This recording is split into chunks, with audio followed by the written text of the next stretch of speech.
dear students. Today we are going to learn a very interesting lesson from your English Balbharti textbook, and the lesson name is The Story of Sindbad the Sailor. So children, let's read and understand lesson number 5, The Story of Sindbad the Sailor. The story of Sindbad and his 7 fantastic voyages appears in the huge collection of stories, the Book of 1001 Nights or the Arabian Nights. Voyages म्हणजे काय मुलांनो? जलप्रवास. तर सिंदबादने अनेक असे जलप्रवास केलेले आहेत, पण त्यातील काही 7 फंटॅस्टिक जलप्रवासांचं वर्णन हे द बुक ऑफ 1001 नाईट्स आणि द अरेबियन नाईट्स या बुक्समध्ये आहे. The story tells us that Sinbad was a famous seller who lived in Baghdad. आणि स्टोरी असं सांगते की सिंदबाद हा एक खूप फेमस सेलर होता आणि तो बगदादमध्ये राहत होता. ही वॉज ऑनेस्ट म्हणजे प्रामाणिक. जनरस म्हणजे उदार किंवा क्षमाशील. अँड ब्रेव म्हणजे शूर, वीर. तर सिंदबाद हा खूप प्रामाणिक होता, उदार होता, क्षमाशील होता आणि ब्रेव म्हणजे शूरवीर होता. He had many adventures on each of his voyages. त्याने त्याच्या प्रत्येक जलप्रवासात म्हणजेच वॉयजेसमध्ये अनेक ॲडव्हेंचर्स केलेले आहेत. ॲडव्हेंचर्स म्हणजे साहसी कृत्य. ओके, सो सिंदबादने अनेक ॲडव्हेंचर्स त्याच्या प्रत्येक जलप्रवासात केलेले आहेत. ही never lost heart and hope in dangerous situations. आणि कितीही कठीण परिस्थिती आली तरी त्याने कधीही हार मानलेली नाही आहे, त्याने कधीही त्याची आशा सोडलेली नाही आहे. He overcame great dangerous and return home safely from each of his voyages.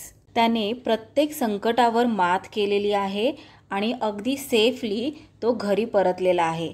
Here is the story of his first voyage. आणि आता इथे आपल्याला त्याच्या फर्स्ट वॉयजची स्टोरी सांगितलेली आहे, आपण ती पाहूया. The first voyage. Sindbad set sail with a company of merchants on a big ship. Merchants म्हणजेच व्यापारी. तर सिंदबाद व्यापाऱ्यांबरोबर एका शिपमध्ये प्रवासासाठी जाण्यास निघाला. From time to time they stopped at various ports. Port म्हणजेच बंदर. तर हे जे मर्चंट्स होते ते वेळोवेळी वेगवेगळ्या बंदरांवर म्हणजेच वेगवेगळ्या पोर्ट्सवर थांबत होते. There they sold their merchandise and bought new things to trade. आणि मर्चंडाईज म्हणजेच गुड्स और थिंग्स फॉर सेल आणि ट्रेड म्हणजेच give in return for something sale. Okay, so merchandise म्हणजे त्यांच्याकडे ज्या विकण्यासाठी वस्तू होत्या त्या वस्तूंना मर्चंडाईज असं म्हणतात. आणि ट्रेड म्हणजेच देवाणघेवाण करणे, give in return for something. Okay, so there they sold their merchandise and bought new things to trade. तिथे ते त्यांच्याकडच्या ज्या काही वस्तू आहेत त्या वस्तू ते तिथे सेल करायचे आणि त्यांच्याकडून ज्यांना सेल करायचे त्यांच्याकडून दुसऱ्या वस्तू घ्यायचे ट्रेड करण्यासाठी म्हणजेच व्यापार करण्यासाठी. One day when their ship was sailing smoothly across the sea, they spotted a small island at a distance. एके दिवशी त्यांची जी शिप होती ती अगदी छान स्मूथली सीमध्ये चालू होती. तेवढ्यात त्यांना एक छोटासा आयलँड दिसला थोड्या अंतरावर. They had not seen land for many days and felt both surprised and happy to see this island.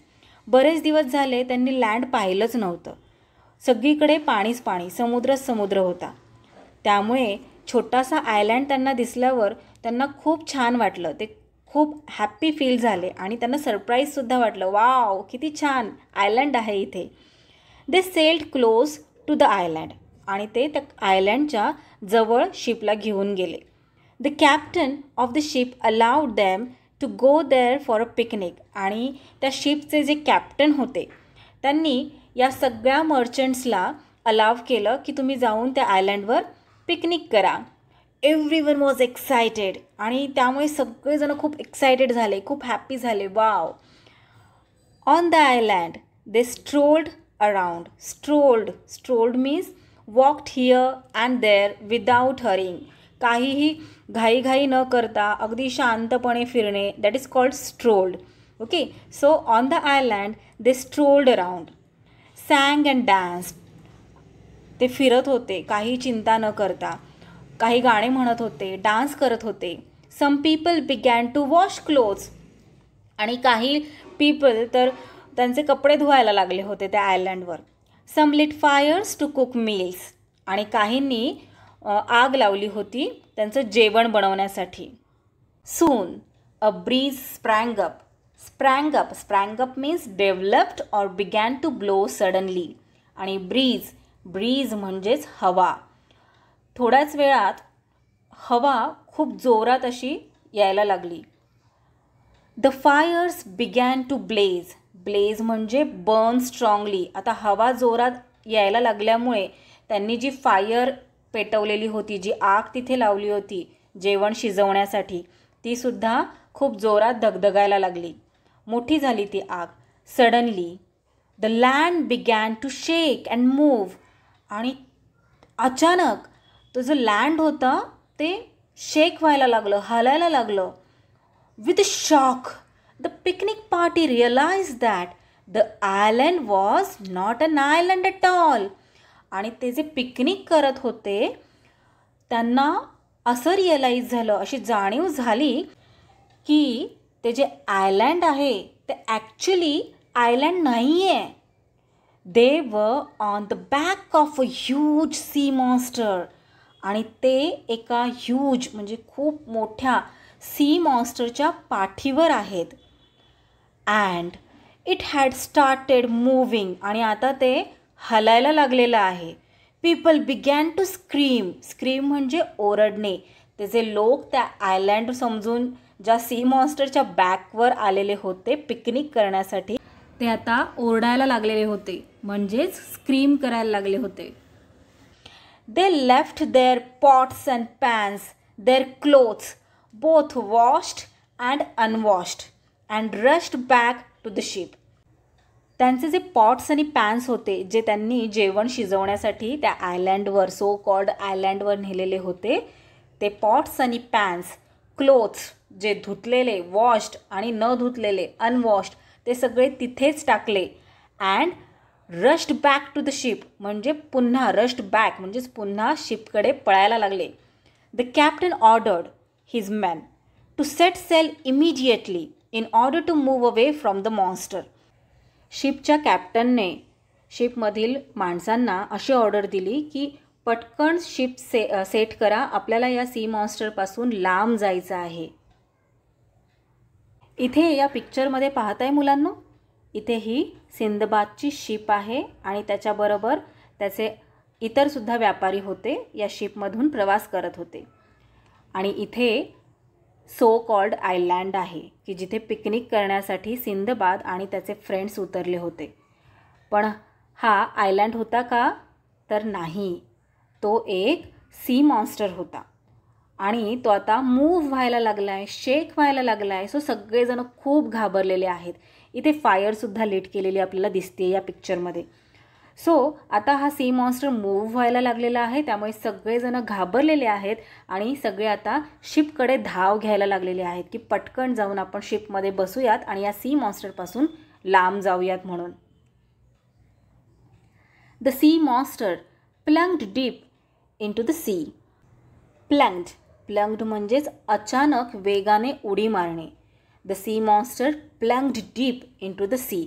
आणि मग तो सी मॉन्स्टर जो होता त्याने अचानक जोरात अशी सीमध्ये उडी मारली.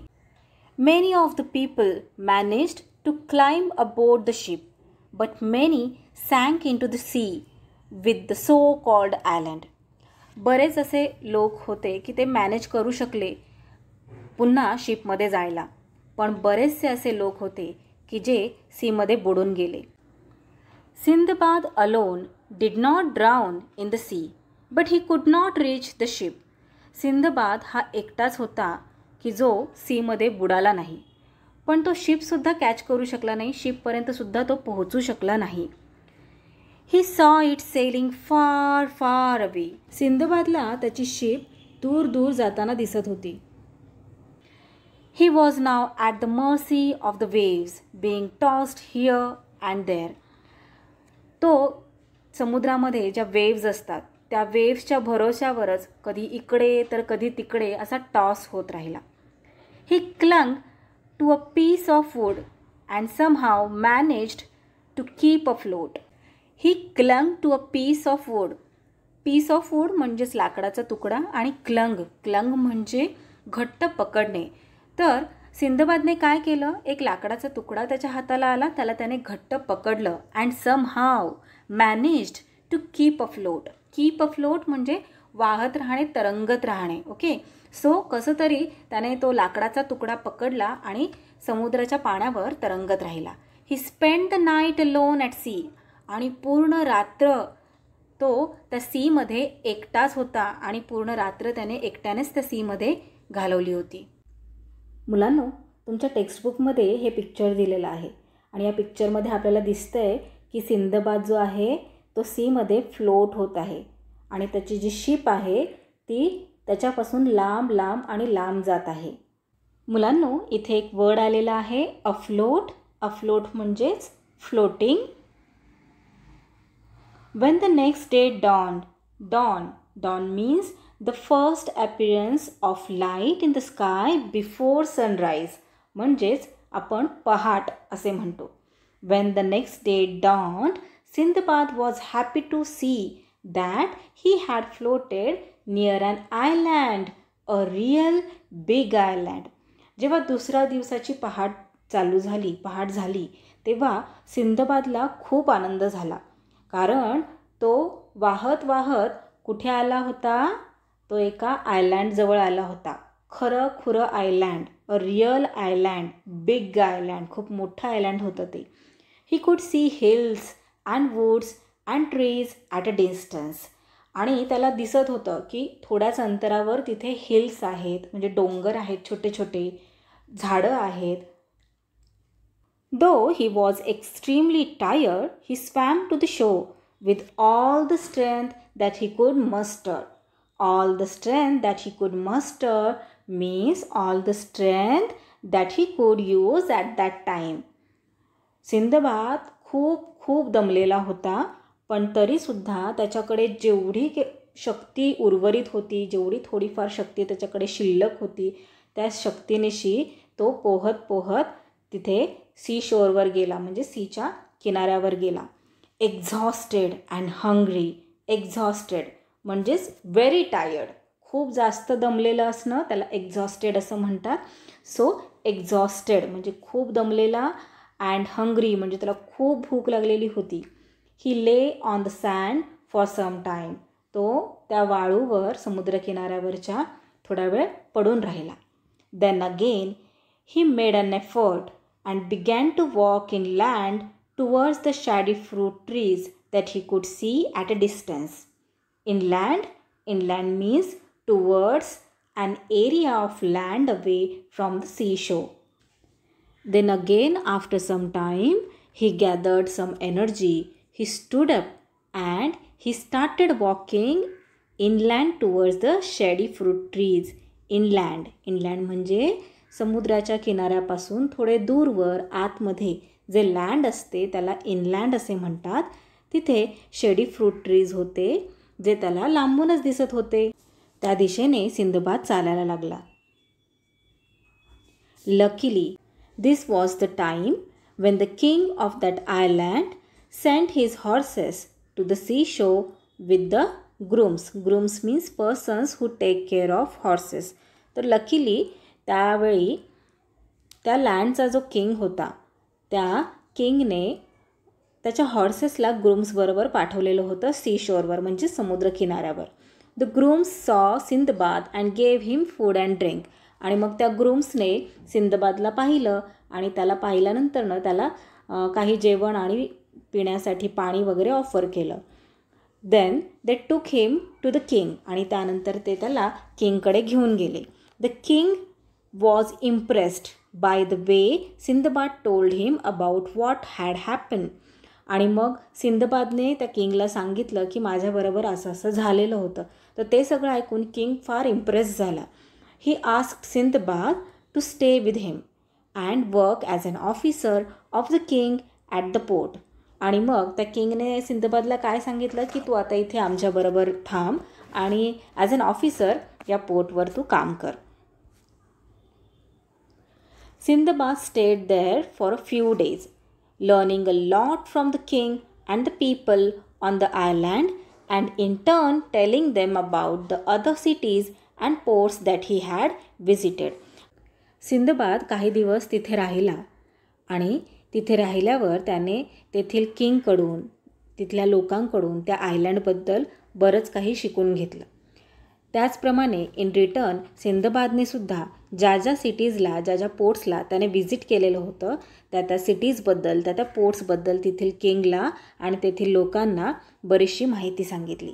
At the port Sindbad often made enquiries about any ships coming from or going to Baghdad, but no such ship ever came to that port. आणि सिंदबादने बऱ्याचदा तेथील पोर्टवर एन्क्वायरी केली, म्हणजे चौकशी केली की बगदादवरून कोणती शिप आलेली आहे का किंवा बगदादला कोणती शिप चाललेली आहे का याबद्दल. But no such ship ever came to that port. पण अशी कोणतीही शिप अजूनपर्यंत तरी त्या पोर्टवर आलेली नव्हती. देन वन डे, मग एके दिवशी अ शिप अराइव्ड म्हणजे येणे किंवा पोहोचणे. A ship arrived at the island with a lot of merchandise. Merchandise means goods or things for sale. So अशी एक शिप त्या आयलँडवर आली खूप सगळ्या मर्चंडाईज बरोबर. Sinbad was at the quay when the cargo from that ship was being unloaded. Quay means a platform of a port or harbor where boats come to load or unload their luggage. quay म्हणजे असा एक platform की जिथे त्या शिपमधील things load होतात किंवा unload होत असतात. Cargo means load of goods or things carried in a ship. शिपमध्ये जे गुड्स मर्चंडाईज असतात, गुड्स थिंग्स असतात त्यांना कार्गो म्हणतात. So Sindbad was at the quay when the cargo from that ship was being unloaded. Sindbad त्या क्वेवर होता. क्वे म्हणजे काय, असा तो प्लॅटफॉर्म असतो की जिथे शिपमधील थिंग्स लोड किंवा अनलोड होतात, त्याला क्वे असं म्हणतात. तर सिंदबाद तिथे त्या क्वेवर होता. आणि कार्गो म्हणजे काय, तर load of goods or things carried in a ship. शिपमध्ये जे लोड्स किंवा ज्या थिंग्स कॅरी केल्या जातात त्यांना कार्गो असं म्हणतात.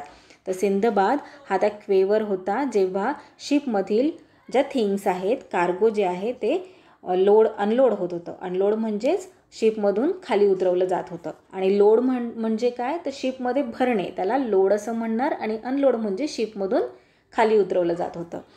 ही was surprised to see that his own name was marked on some of the boxes. आणि सिंदबाद खूप सरप्राईज झाला की जे काही बॉक्स होते, जे शिपमधून खाली उतरवले जात होते, अनलोड होत होते, त्या बॉक्सेसवर सिंदबादचं नाव होतं. Then he went to see the captain of the ship. आणि मग तो त्या शिपच्या कॅप्टनला बघायला गेला. At first the captain could not believe that it was the same Sindbad that they had seen drowning in the sea. आणि जेव्हा सिंदबाद कॅप्टनला भेटायला शिपमध्ये गेला तेव्हा कॅप्टनने जेव्हा फर्स्ट टाईम सिंदबादला पाहिलं तेव्हा कॅप्टनला विश्वासच बसला नाही की हा तोच सिंदबाद आहे ज्याला मी सीमध्ये, पाण्यामध्ये वाहून जाताना पाहिलं होतं. But when Sindbad spoke to him face to face he recognised him. पण जेव्हा सिंदबाद त्यांच्याशी फेस टू फेस बोलला तेव्हा कॅप्टनने त्याला लगेच ओळखले की हाच सिंदबाद आहे. He was overjoyed to see Sindbad alive. आणि ओव्हरजॉईड म्हणजेच खूप आनंद होणे. तर कॅप्टनला खूप आनंद झाला की सिंदबाद अलाइव्ह आहे, म्हणजे जिवंत आहे. He gave him back all his merchandise. Merchandise means goods or things for sale. तर सिंदबाद जे गुड्स होते, जे शिपमध्ये तसेच राहिलेले होते, ते कॅप्टनने सिंदबादला परत दिले. From the goods that he thus got back, Sindbad presented the most valuable items to the king of the island, saying, "Please accept this, your majesty." सिंदबादला कॅप्टनने जे त्याचे थिंग्स दिलेल्या होत्या रिटर्न, त्या थिंग्समधील मोस्ट व्हॅल्युएबल म्हणजेच एक्सपेन्सिव्ह, मौल्यवान असे काही items त्याने घेतले आणि ते आयटम्स कोणाला दिले?